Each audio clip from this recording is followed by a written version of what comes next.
I'm just getting lost in that music. That artist's name is Andrew Duhan, and I posted links to his Spotify in the chat. So if you all can go check that out if you want to hear more, he's truly amazing. So welcome to what we're calling the 1000 Watt Forum, which is a once in a while conversation that we like to have with people that move us. I know that a good portion of our guests are people we work with, but honestly, it's like through those engagements that we're able to really get to know these folks and feel really confident about bringing them to you through these forums. There's a lot of you in attendance today, and many of you I recognize, so welcome. But there are a lot of new names that I don't recognize. And so this may be, in fact, your first introduction to 1000 Watt. So I'm Marc. I am a co-founder of the company, and I occupy the role of Chief Creative Officer. We are a creative marketing, strategy, consulting, and design agency. We specialize in real estate. You can check out our work at 1000watt.net. And when you get to the site, there'll be an invitation to sign up for our blog. We write a lot about the industry. We write a lot about creativity, about marketing, and we've been doing it for a long time. And we think you'll get some benefit by being part of that audience. All right, so let's get on with why we're really here. Our industry is host to many people who have occupied the rank of thought leadership and real estate celebrity. And we know a lot of these folks. We respect a lot of these folks. And we've heard from a lot of these folks. And that's great. But there's a whole other echelon of folks inside of real estate who don't seek fame. They don't seek celebrity. They don't seek thought leadership. Instead, they take all of that good energy and their heads down and building their business, building their companies. They could be agents. They could be team leaders. They could be brokers, tech vendors. They're just not on the big public stage. They're inside their company, just doing what they have to do. And so today we have one of those folks. Now I met her a few months back. It was December. We got an email asking for some help. If I remember correctly, she was in the throes of recruiting and really feeling like people were loving the brand story or loving the services that the brokerage provided, but just weren't fully connecting with like the brand story as a whole. And she kind of recognized that that was a problem and needed to get that fixed. So that's how she came into our world. And I remember clearly the moment when that 3-hour discovery session, that first kickoff session where we're learning about the company, we're learning about the leader of the company, when it ended, and the Zoom call was over, and all of us on the creative team looked at each other and were really blown away. That only increased over time. So I love her as a client, and I'm now working up the courage to ask her to be a friend. Maybe that's part of why I invited you here, Lindsay. So without further ado, people of real estate, please welcome Lindsay Dreyer, founder of Chic. Hi, Lindsay. Hey, Marc. And yes, we can definitely be friends. Oh, cool. I have a good network of friends, and some of them have graced this forum in the months that have led up to this, and we have a few more coming up after this, so I'm honored to be a friend. So I want to just start by saying to everybody, if you can stay on for this hour, I promise you it's going to be worth it. And no pressure, Lindsay, but you have a lot to offer. So I want to thank you for taking time out from your day, because you don't do this. This is not what you do. ever. Am I right? Like you don't do this. Yeah, that's pretty accurate. I have a pretty full life. I have a 5 and a 2-year-old, and an incredible husband. I'd like to give him props because he's been picking up the slack being Mr. Mom for the past 3 months. So I wouldn't have been able to do it without him. But yes, I am very like into efficiency, making the most of my time. So, but I think this is worthy, and I love talking to you. So I think this will be really fun. The feeling is mutual. Thank you. So I think on that note, maybe let's just, to give everybody context as to where we're going to go and why you have the opinions you have. I want you to share with the audience things about you, like who are you? Who is City Chic? How did you get here? Just the journey from, and take us back, because knowing you and knowing like how you were brought up and the things you're exposed to really do shape the kind of person you are today. So just, take the time you need to just get us up to speed and get everybody across. Sure. I'll try to keep it brief. I grew up in a small town in New Hampshire called Peterborough. It's in the Monadnock region. And I really feel like growing up there was a huge part of who I am. My dad, he actually put the first computer in our house at the age of 3. So I feel like I was one of the like true first digital natives. And that was in 1985. So that's a little wild. But through that, I really just loved technology and loved computers. And as an angsty teenager, I was 14 years old in my basement. I actually learned I taught myself how to code HTML. So I basically just started like programming websites because I just thought that was fun and something to do while I was listening to Third Eye Blind in my basement. So that basically turned into an internship paid $20 an hour as a 16-year-old, which was amazing, working as a webmaster for one of the first search engine optimization companies. And this was actually in New Hampshire. So they were part of the high school program's VOTEC program, which I went through. So I got a graphic design certification through that. And really that kind of set me on the path of like having this like marketing, techie, kind of like search engine-y optimization background. I went to college down in University of Maryland, College Park. So that's what brought me down to the DC area. I was originally going to be a computer science major, but C++ really put a wrench in that. So I did not go down that route. I went down the marketing route, graduated in 3 years at the age of 21, and then was recruited, really fortunately, out of college to be a salesperson for Pulte Homes. And that was in 2004. And as the people on this webinar might know, that was the height of the market.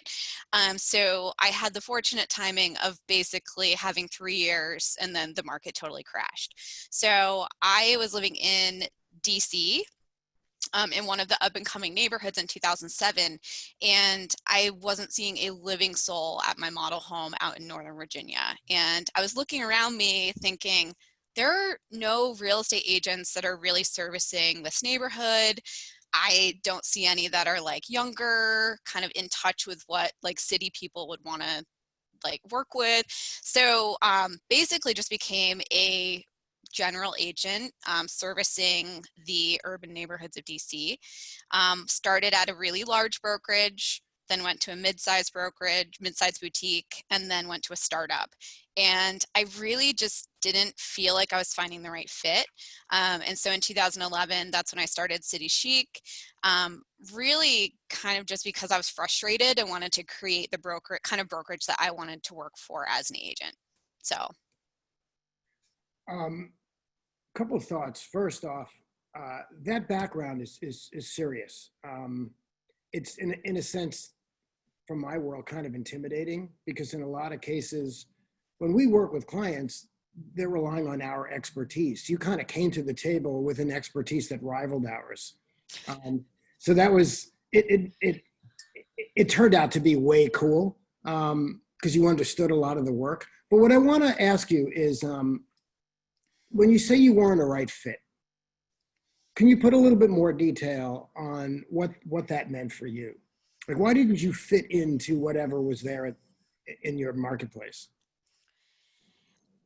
I think what it really came down to was I wanted a broker who was going to add value to my business as an agent. And because of my web savvy, my first brokerage I worked at, I remember them specifically saying, there's no way you can get business from the internet. And I did. I did 6 million my first year What from year? the internet. What year was that?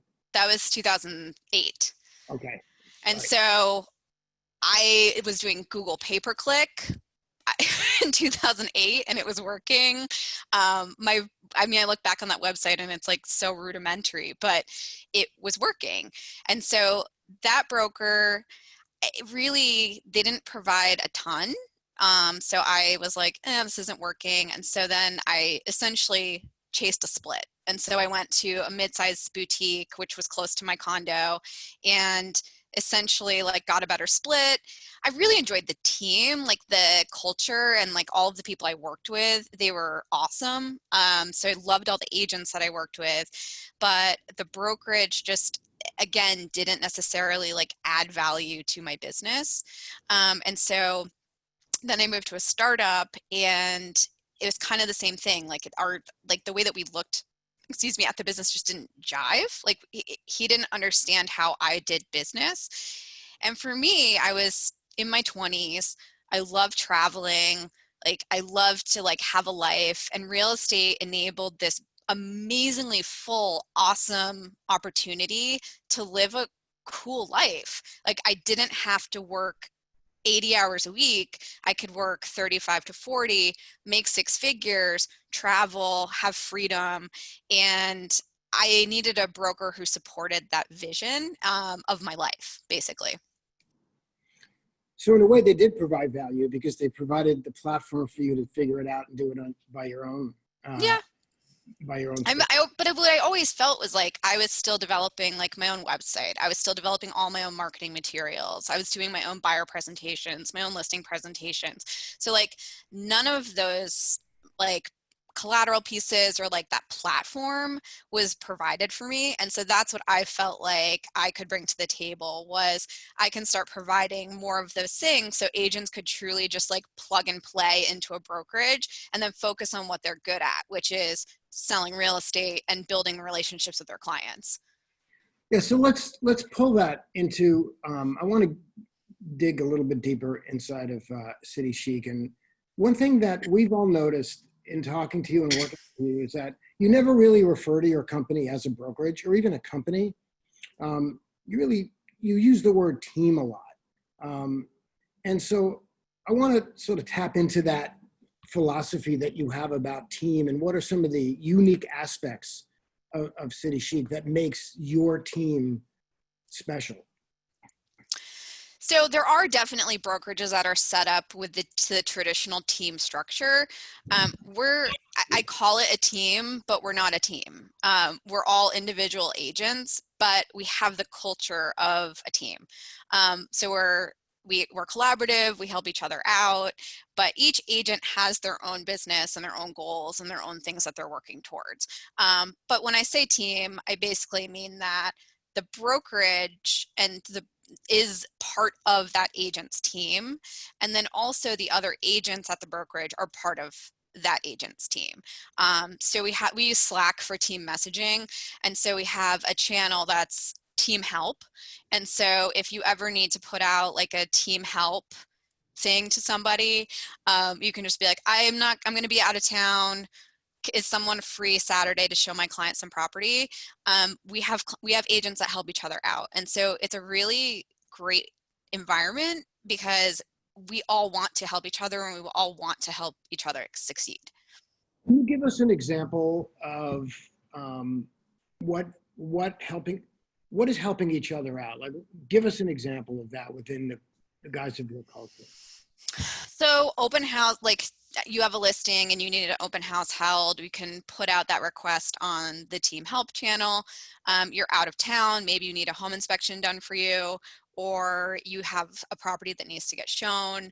From my perspective, it's maybe a custom like collateral piece. We had an agent that was trying to target mid-century modern homes.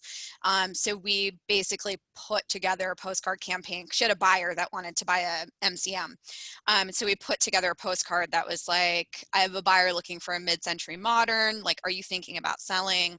And so really it's just anything that would advance their business. Like we want to play a part in that. So like we want to support our agents almost like a marketing agency would, or like an admin. So like when it comes to transactions and things like that.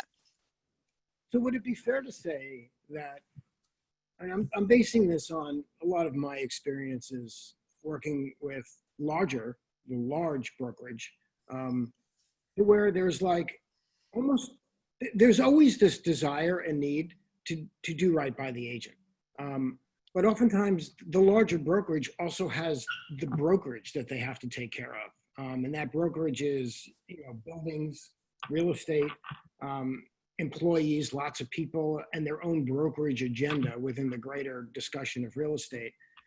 And sometimes, a lot of times I find that creates conflict, that the agenda of the brokerage is not always aligned with the agenda of the agents. I'll give you an example and then hit you with a question, but like, and I'll go with a low-hanging fruit. Many times we talk to agents and find out that like getting leads from the broker is not an issue. That's not what they need. They need other things, and I'm going to also touch on that. But when you look at the brokerage agenda, especially when you go to their website, it's all about lead gen. It wants lead gen. It needs lead gen. And so like there's a difference between what the brokerage wants and what the agents need. It doesn't appear to be that way with your company. To me, it feels like everything leadership does is focused on not what a City Chic need as a business, but what the agents need to thrive. Is that fair to say? I really hope that the agents feel like that, because that's my goal. Everything that we do is to make their life easier and give them more time back to their day so they can make more money. Like I really want every single one of them to have a life. Like I don't want everyone to be burned out, because I reached that point of burnout myself, and I want them to have a sustainable career, and one where the brokerage plays a part in taking stuff off their plate, and that they really do feel like their interests are number one. I mean, I also think the consumer is obviously really important in this scenario, but I feel like if we take great care of our agents, they will in turn take great care of our clients. Yeah. All right. So I want to now dive even deeper into that.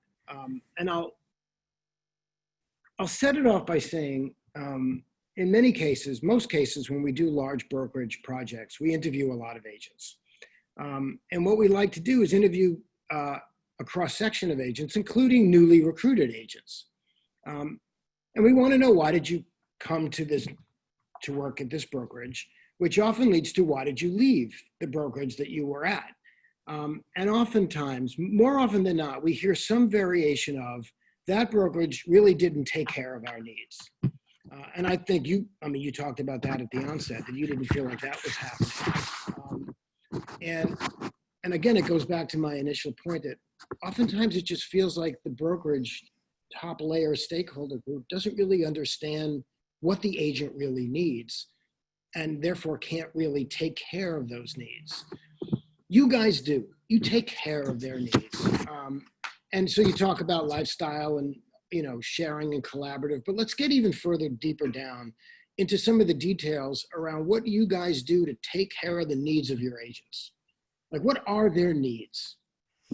Sure. So I think this is really common across the industry, is that agents, especially if they're not on a team that has really a lot of structure, is that they struggle with executing things consistently at a high level.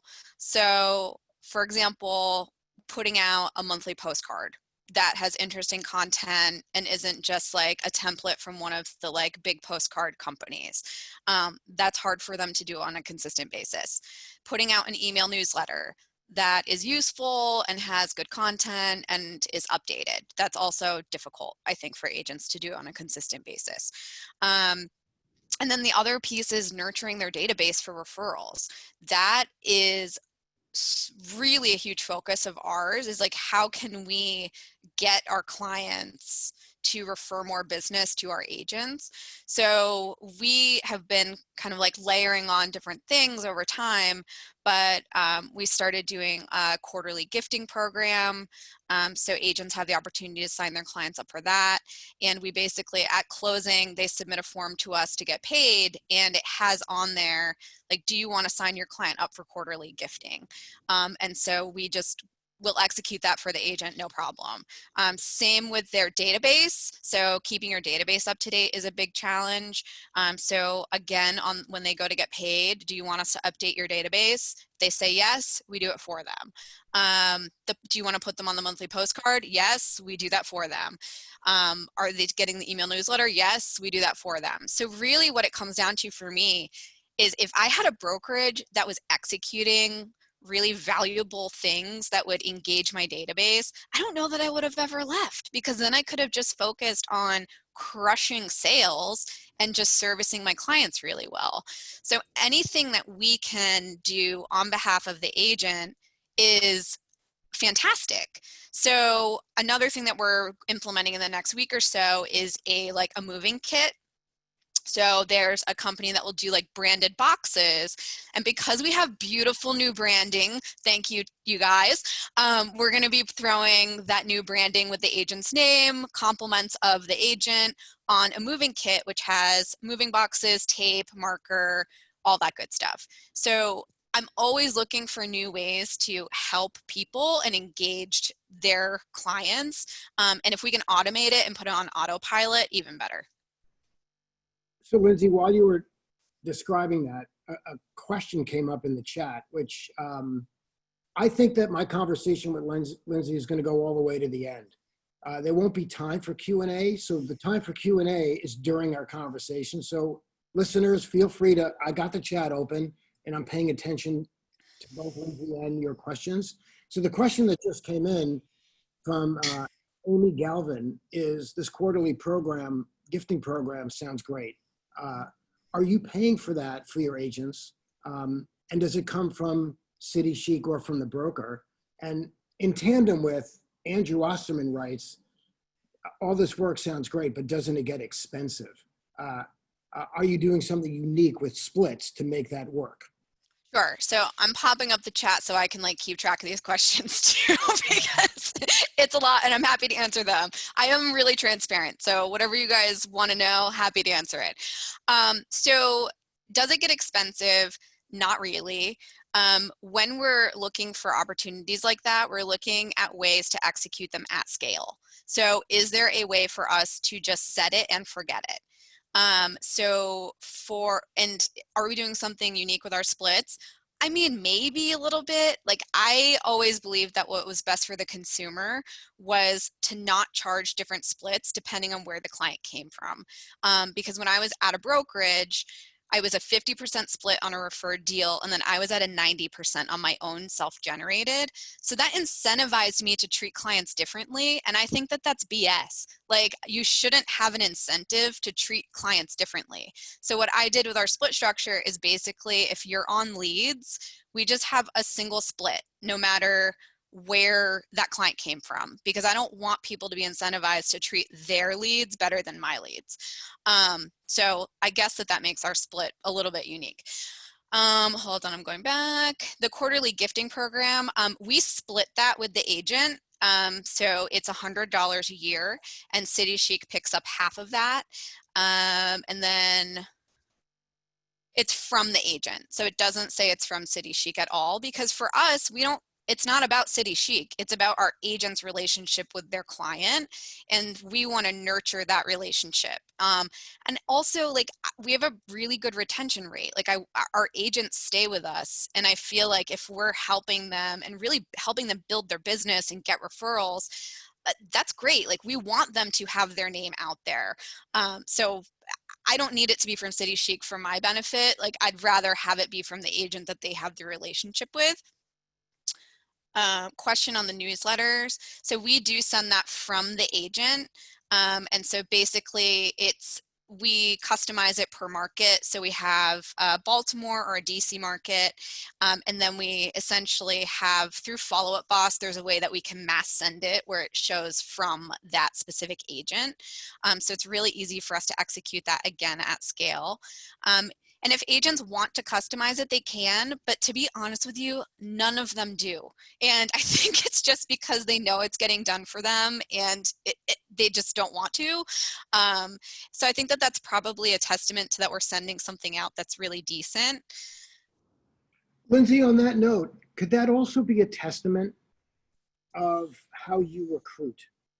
In other words, in every brokerage scenario, and I've been in so many over the last 20 years, there's always that grouping of maverick agents that just don't play party to what the brokerage is doing. Now, in their defense, they may not like what the brokerage is doing because it's not been good enough for them.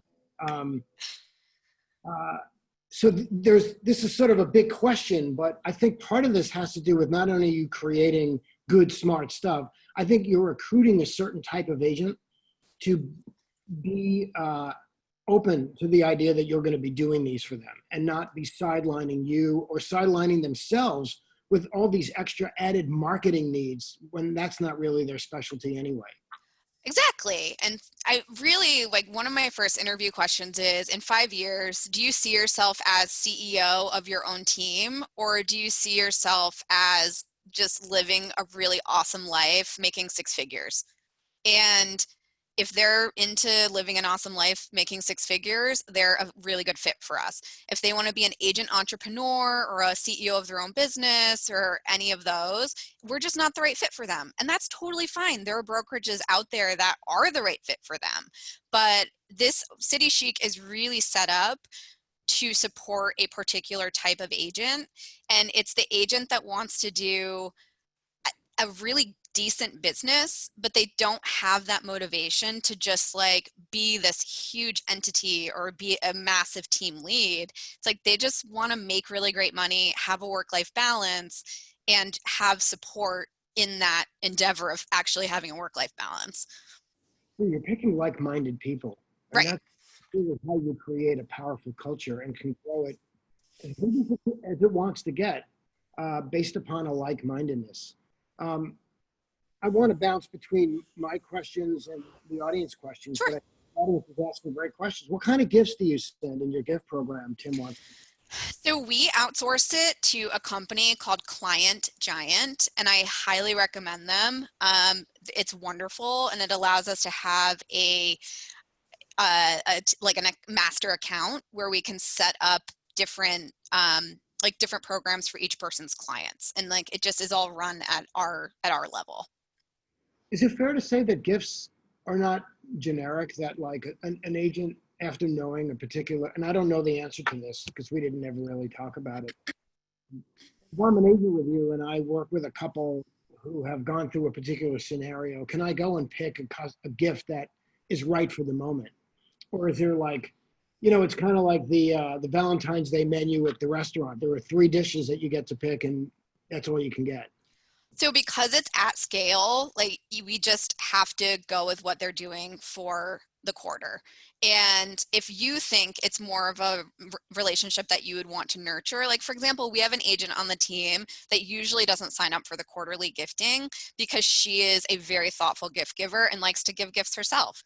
But not all agents are like that. And when you get to a certain point where you have 100, 200 people in your database that are past clients, I don't think that that's feasible. And like some really great advice I got at one point was like, you're never going to get to a 10 out of 10. So like, I would love to send everybody a 10 out of 10 gift, like a home run, but like a 7 out of 10 is just as good. So just ship it. You're right. It's unexpected and it's an added bonus. Like you got to deliver a 10 out of 10 service. And so I want to ask you, all right, so somebody wants to know how to sign up for your newsletter. Can you just point them as to where to go to get? Our newsletter is really only for our clients, but if you want to shoot me an email, I'm happy to sign you up. I'll add you to my database. I love that. Okay. So Lindsay, your technical abilities far surpass knowing how to hook up a wireless printer to a laptop. And a term that popped up, I mean, you really live in this amazing world of balancing art and creativity with technical, left and right brain. We don't get to see it that often. But as a result, and something that came up a lot during our conversation was the tech stack that you've created for your company. I know the tech stack is a term that's kind of getting utilized a lot in real estate of late. Even vendors are offering tech stacks that aren't necessarily accurately a tech stack, but they're leveraging that term. But I think that you can definitely elaborate on what a tech stack is and what you've pieced together, because I think this is where your transparency can really be helpful to our audience. Like, what do you use to make your brokerage work? And what vendors? I mean, feel free to go there if you want to. Sure. So basically, we have it's essentially an open architecture tech stack. So we take the best of each category, or the vendor in each category that's going to work the best for us and for our needs. So for our CRM, we've been using Follow Up Boss for the past 5 years, and I really like it. The reason that I really like it is it's very simple from the agent perspective, but from the back end perspective on my end, it has a super flexible and really useful API that doesn't require a lot of programming knowledge. Like, you can use Zapier to zap the data wherever you need it to go. It also plays really well with Zillow leads, Realtor.com leads, any of the major lead sources. So I really like it, and that's basically what we use for CRM. We're executing our email newsletter on that. That's how we pull our mailing list for the postcards. So that really, I think, is the biggest piece that's doing most of the heavy lifting. For appointment scheduling, we flipped to Calendly, and Calendly also has the ability to play well with Follow Up Boss via APIs. So Calendly. Okay, I never So heard. it allows us to do real-time scheduling. So if you go to our website and it says book a call, you have the option to book with a buyer team, renter team, or listing team, or a rental listing team. And that basically goes to all of the agents' calendars and pulls their availability so they can do a real-time appointment scheduling. We've found that it's super helpful. We use it in our drip campaigns and Follow Up Boss. So it will say, hey, sorry, we didn't catch you. Here's our scheduling link. So you can book a call at your convenience. Really what it comes down to is just let's stop harassing the general public, and let's put the power in their hands to talk to us if they'd like to. I'm all about not being super annoying. So. For transaction management, we use Dotloop, and that mostly is because we operate in an area that has 5 different realtor associations and so many different contracts. So we need something that updates automatically. I'm trying to think. I'm blanking on what else there is. Web vendor. Oh, web vendor is me. Okay, what, on Squarespace or It's WordPress. Good. Well, we so highly recommend that. But again, it takes a certain type to free yourself up from the constraints of IDX vendor-based products. Well, what's really nice is that if you can, I highly encourage everybody to own their website. It gives you a lot of flexibility and portability. But the other added benefit of not doing a complete tech stack with one vendor is that vendors change over time, their product changes over time, and your needs will change over time as a brokerage or a team or an agent. So it allows you to, let's say maybe your CRM isn't working for you anymore. You can take that piece out, put another CRM in, and it's less disruptive to the agents and it's less disruptive to your company. So I really believe in the keep it a bunch of different vendors and just have them talk together rather than just having one integrated vendor. I completely concur, and we often dole out that same advice, but I am sensitive to this reality. I, for example, am very right-brained. I couldn't evaluate, if I were in your shoes and had to build a brokerage, I would be completely lost on the tech side. I would end up making friends with all the vendor salespeople and having a really hard time saying no to any of them. So two questions. One is, if you're not tech savvy, if you're more sales oriented or people oriented or creative, but don't have an innate sense of how to evaluate technology, how would you, because there are on this call a wide range of single agents, team leads, and brokerage owners. How do you, what would you recommend they do to acquire a tech savvy component to them without being subject to just going with the rank and file vendor? And then I also want to then lead into how do you evaluate the tools by itself and determine what is best of class. But let's start with the first question. If you're right-brained, how do you get a left-brained additive to your company? I think you just have to take the middle brain approach, which is come up with what you want the technology to do for you. So take a pen and paper, which I still love using pen and paper, and write out yeah, exactly. I mean, you should see my notepad. I have a huge desk one that just is my scribbles. But it's say you're looking for an IDX provider and you're okay, I'm going to look and see what all of them are up to. What do you want it to do for you? Do you want it to lead generate?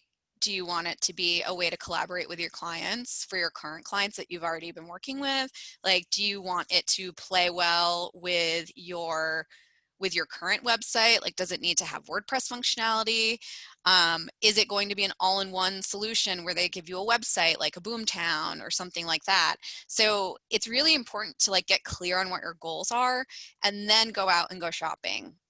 Because it gets vendors have really good salespeople, and if you if you get confused about what your priorities are, they will trick you. And I definitely ran into that in the earlier years, and now I'm I have to get crystal clear before I talk to anybody about what I want the software to do. That really gets us thinking, and somebody had asked about what do you do about not having IDX? And we have long been on the soapbox about how we don't believe brokerage, in many cases, maybe most cases, or agents even need IDX on their website. It's just a utility. People can use that utility on millions of websites across the country. I mean, in any neighborhood, community, city, state, there could be anywhere from thousands to 10,000 different search sites. Yep. What's your take on well, this is not a complete generalized comment. In some places, in a few weeks, I'm going to have a forum with Matt Beal from Hawaii Life, and they need search. They absolutely live and breathe by search and have mastered it. But, that's a unique scenario.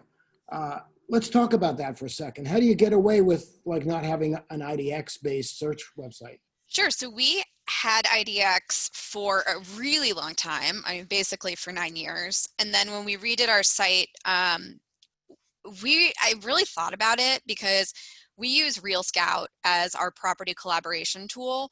And that's basically once someone commits to being a client with us, we give them access to Real Scout. And that basically allows us to I love Real Scout. It's great. It's they can schedule showings, they can rate properties. So it's a real collaboration instead of just a link from the MLS that looks like it's from the 1990s. So it makes you look like you are providing a service and a tool to your clients. So we don't have it on our website because that's not what I want people to do. Like, I want people to book a call with us.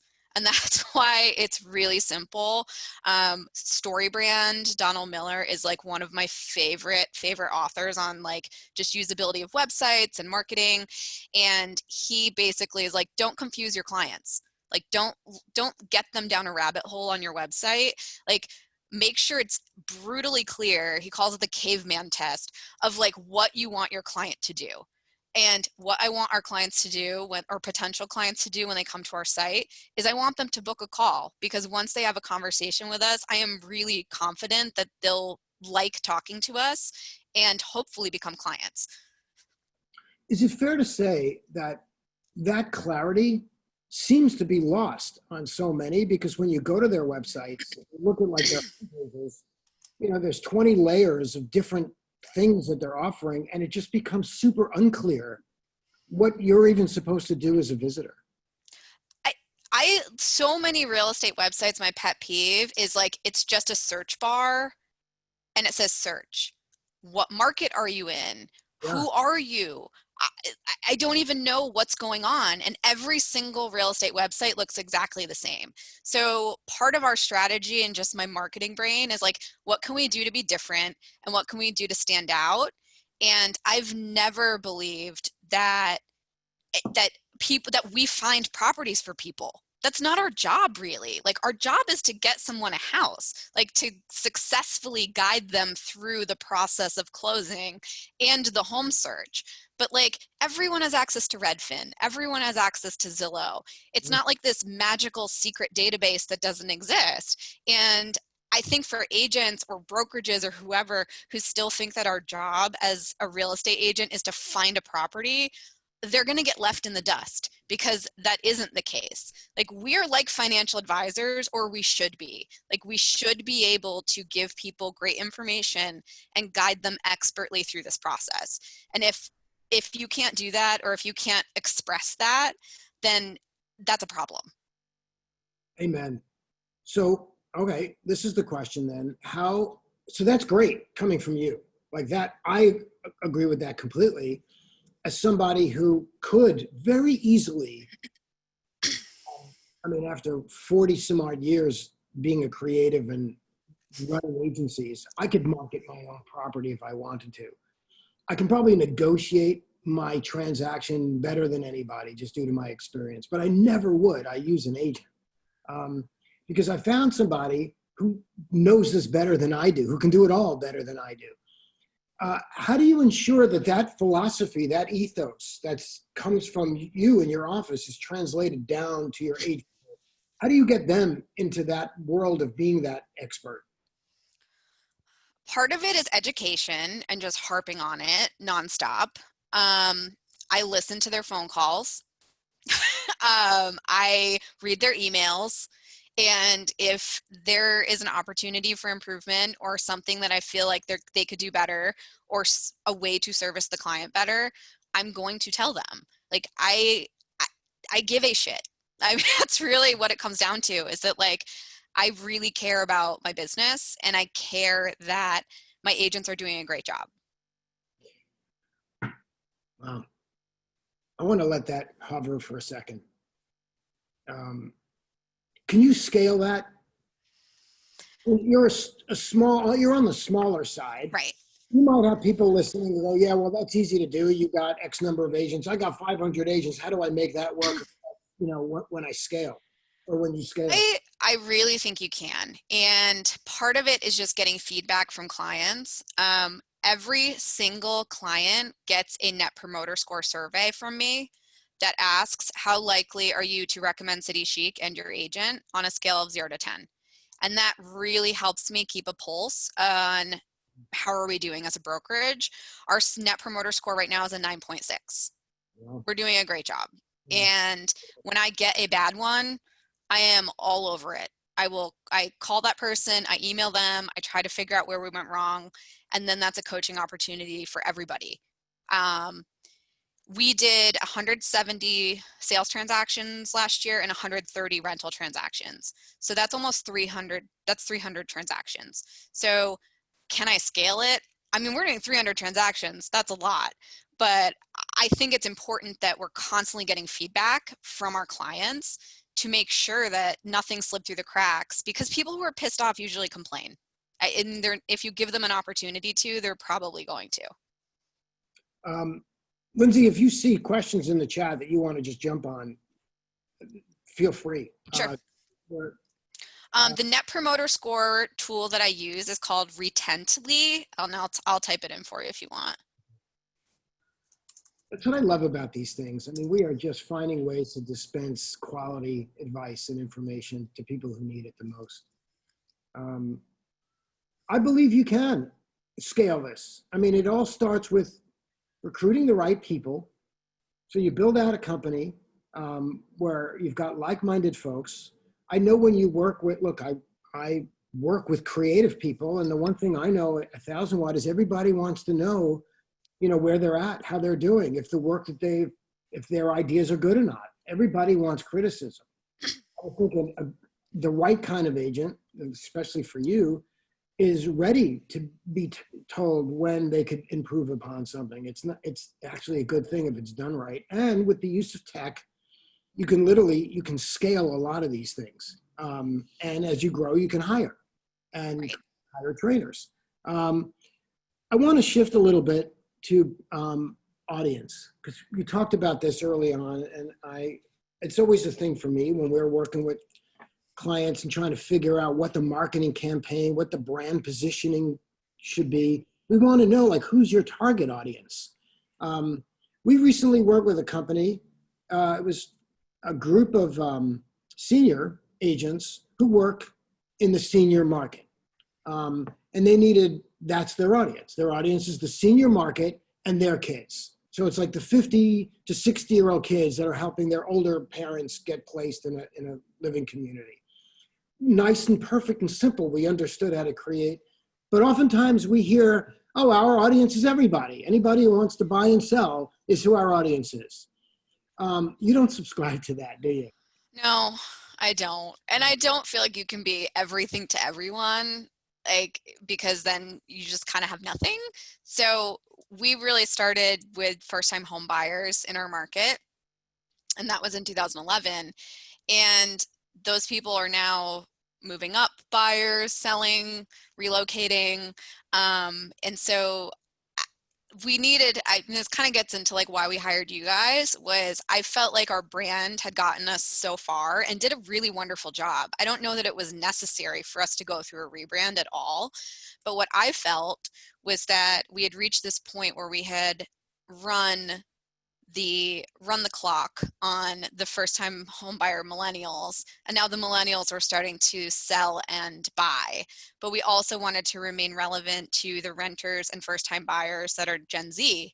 So we kind of had to play to two audiences, and we had to grow up a little bit. And so I didn't feel like I was in a position to like necessarily lead the company through that effort, because I was the one who came up with all of the original branding and all of the original messaging, and like it was just too close. Like it was my baby that had grown up, and like I couldn't criticize it, and I didn't have any objectivity. So it's like I needed an outside party to come in and be like, all right, here's the deal. Like here's where we need to go moving forward. So this is interesting, Lindsay, because we actually talked about this internally. In most cases, the clients that come to us can't really do what we do, and they recognize that. Conversely, there's a whole industry of folks out there that can't do what we do, they can't do what you do, but they think they can, so they do it all in-house. And we've all seen, at times, the disastrous results of like marketing, bad branding. I mean, just think about the millions of house logos and roof logos. Oh, I know. Logo creation, but like just empty messages, empty copy. But here's something we said to ourselves: how come somebody with your skill set, both in tech and in marketing, I mean, you built a great brand. Just take the audience through the dialogue in your head. It's not about us. I want you to focus on you. What was the dialogue in your head as a business owner that said, I can do this, but I want to outsource it? It really came down to, could I do it? And I started thinking about it, and I just kept coming back to the same design, the same colors, the same messaging, the same everything. And I think that's when I realized that I was just a little too close. Like, it's just too ingrained in me, and like it just is to me. And I needed somebody to come in and extract the parts that are inside of me to like make the new brand. And so I almost feel like you guys went in and like did surgery and just like took out the pieces that were going to be useful to City Chic in the future. And then we kind of just like shedded the rest. So we did almost go through like this metamorphosis of like the old brand. It's not like we totally changed who we are at all. It's No. just that you guys really got to the nuts and bolts of like what's important to us currently, but also what's going to be important to us going forward and in the future, so we can service our existing client base, but also be sure to bring in those new clients that were so important to our business. Why did you, boy, it would have been easy for you to call your company the Lindsay Dreyer team or Lindsay Dreyer Real Estate. Why didn't you do that? That's what everybody does. They name it after themselves. And I understand why. There's a strategy there, but you chose not to do that 10 years ago. That was 2010, by the way, which like at times it seems like it was 100 years ago, but it was really just only yesterday. Yeah. Zillow was only a couple of years old. The onset of teams, or even these brand new little boutique brokerages that were popping up around the United States, were few and far in between. You had the wherewithal to not call it your name. Why? It has never been about me. It's always been about, well, so I came up with the name City Chic Real Estate when I was just an individual agent at another brokerage. So I came up with the name in 2008. And basically, I didn't want it to be about me. Like, I worked at brokerages that were named after two old men. And to me, that's like, that wasn't cool. That wasn't hip. Like, that wasn't someone that I want. That wasn't aspirational. Like, I didn't want to go like, like, I wasn't just gonna be like, oh yeah, that sounds super neat. So for me, especially in the DC market, every brokerage is named after two old men or one old man. And in order for us to stand out and really speak to our client base, we had to speak to our client base. And so I start with just like a list, again, paper and pen, and just like think of words that mean something. So it was like cool, hip, like smart, and just go to the thesaurus and like write down all the iterations of them. And I remember having just like massive sheets of paper, and then like you just kind of sit on it. And then one day in the shower, City Chic. Oh yeah, that's really, I like that. Now, do I regret choosing the name? Not necessarily, but there is a subset of people who call it City Chic Real Estate. And is that a mistake? Is that bad? I'm not really sure, but it definitely self-selects, and it doesn't stop people from working with us if they think it's City Chic, which I think is kind of funny. I think it's cool because if somebody can, I've always said this, if somebody asks you, why did you name your company your name? If the name beckons that question, I get often asked, why Thousand Watt? What does it mean? And then I get to tell a story. And if that isn't what branding and marketing is all about, which is storytelling, even about how you came to your name, it's kind of boring. Well, I named my name because that's my name. In the story, there's nothing there. I have a few more questions, and I see the time clock. So let me figure this out. You sell real estate in DC, but where do you live? I live in New Hampshire. Well, mind blown for a lot of folks. You're running a team. Now, a few weeks back, maybe a month back, we interviewed Chris and Peggy Lynn Spiker, who run a DC-based team, Maryland, Eastern Seaboard from Maui. So it's not impossible. You're running the team from New Hampshire. Why and how? So I am back in my hometown where I grew up, and I knew that I always wanted to come back when I had my kiddos. So my husband and I made the move 2.5 years ago. So I've been running the team for 2.5 years from here. I had before COVID been traveling down once to twice every month. Really, it's only an hour flight. It was really easy. But it's interesting because from the beginning, we've never been a very like office-based culture environment. Like everything we do is online. Like we have our Slack messaging. So when we do get together in person, it's once a month, and it's just to like have fun and kind of see each other. So um, I didn't find it to be a massive adjustment. And because we have so many of our systems and like so much of the oversight is online, it's incredibly easy for me to run things from up here. I actually don't find it difficult at all. And I find that I'm actually a better broker and a better like owner of a company because I'm able to come to this office. This is my Peterborough office, and really just like put my head down, get my work done, and just like bang it out. So it's improved my efficiency, which has been great. And I also get to live this fantastic kind of like dual life, where I get to like go to DC once or twice a month. And then I'm in New Hampshire, which is where my family is. And also I love it up here. I'm a huge outdoors enthusiast, and it's just great. I mean, you have figured out how to hack life. You have figured out how to maximize the promise that real estate makes, which is you can have an amazing life. I mean, that is the dream promise. You get to like name your own hours and do your own things. But so many agents fall into that trap of ending up working 80 hours a week and working the weekends. And that's not how it could be. It could be very different. Tim actually asked, do we have a brick or mortar office? We do, but our office is mostly used for client meetings and team meetings, but the agents usually are working from their home office. Obviously, they're allowed to come into the office if they'd like to, but it's really just more of a landing pad and a meeting space than what you would consider as like an actual office. So, yeah. Lindsay, do you worry about, I mean, there's a whole thing, there's a whole hour you and I can do just on recruiting, and how you go about recruiting and evaluating and choosing, and we don't have the time. But I'll ask you one question, because I know it's on brokers' minds, especially since you're 1,000 miles away from them. How do you keep your agents from like succumbing to the fat checks and bullshit promises from big competitors? I don't know that I can.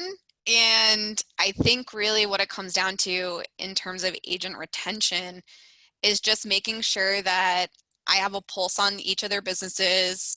I know what's going on. I know what their goals are. I know what they're working towards. I know how to help them. And it really is that like relationship management piece. So like I expect our agents to maintain their relationships with their clients. I do the same with our agents. Like I'm trying to maintain my relationships with them. So I'll admit we're 13 agents. Like we're not huge.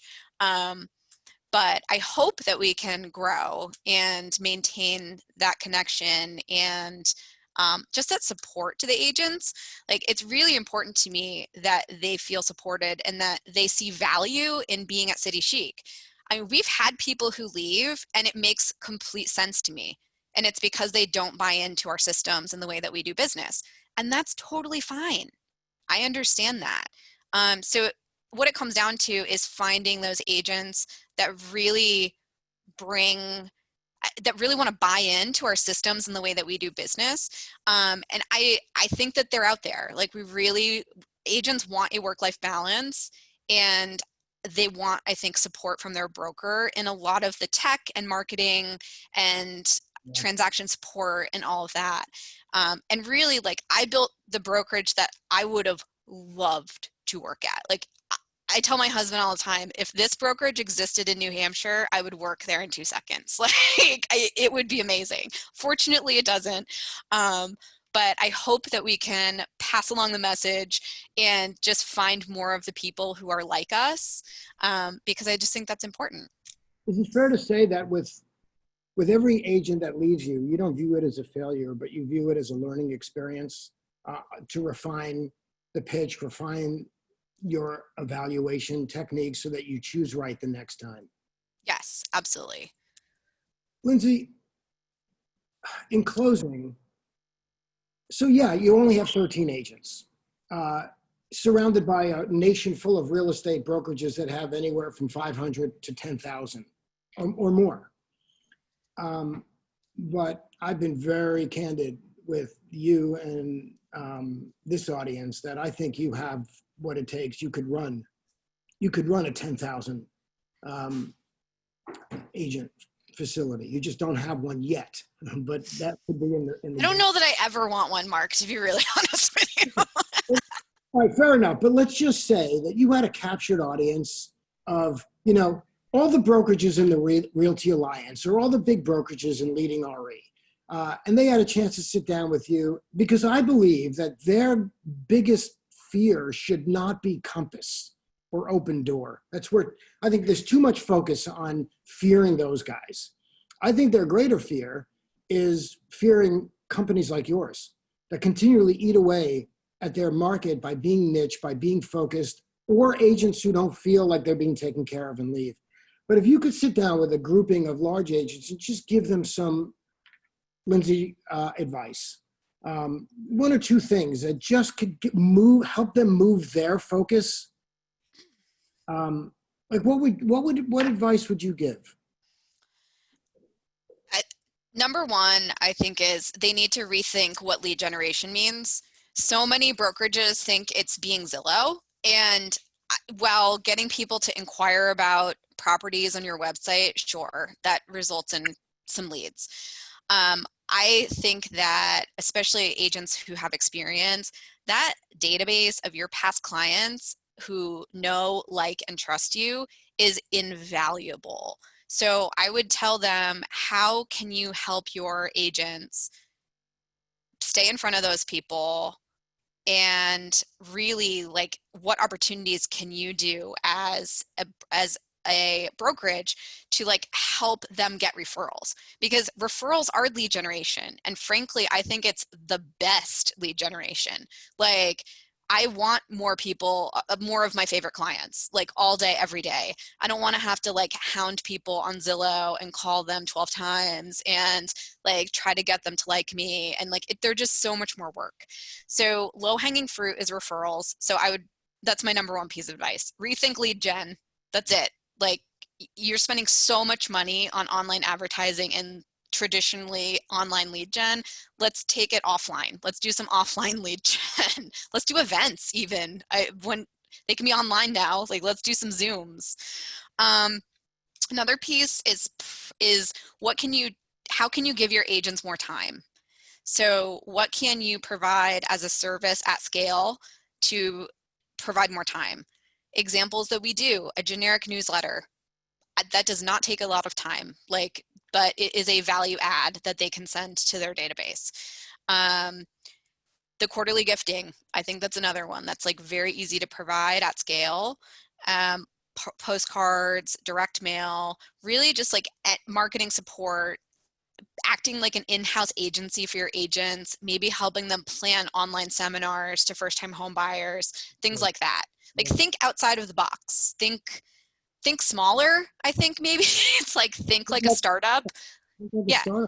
Like, how do you get more scrappy? Like, you gotta, I understand. I have never run a huge brokerage, so I can't imagine what it's like to be in those shoes and have shareholders and all of that stuff. But it's almost like, think about what you do really, really, really well and the agents that you service really, really well, and then just do more of that and drill down on what their needs are. And I know that there's so much more in your head. Oh my gosh, so much. We might do this again, you and me, but we're going to put up a slide in a moment that has your email address, because you said, yeah, if people want to email me, I'll happy to get back to them. Lindsay, last question. Where are you going to be 10 years from now? Oh my gosh. I can't even really think like a year ahead now because of COVID, and I don't even know if my daughter's going to get to go to kindergarten in the fall. So I'm really just trying to take it day by day. By day, live in real time. Yeah. Oh. That's great. That's honest. We love you at 1000 Watt. You're so refreshing. Oh, thanks. I love you guys too. And I thank you so much for the opportunity. I love to nerd out about real estate. It's really like my favorite thing on earth. So I really appreciate it. Sure, we live it. So look, everybody, we hope you got value from this. Let us know. how you like this and if we should do more of these kinds of interviews. Lindsay, thank you so much for your time on behalf of all the audience. I feel good that you've given them your true heart on this. Have a great day, and I get to call you my friend. Yay, we're buds now. Thank you. Thanks, Mark. You're welcome. Bye-bye. Bye.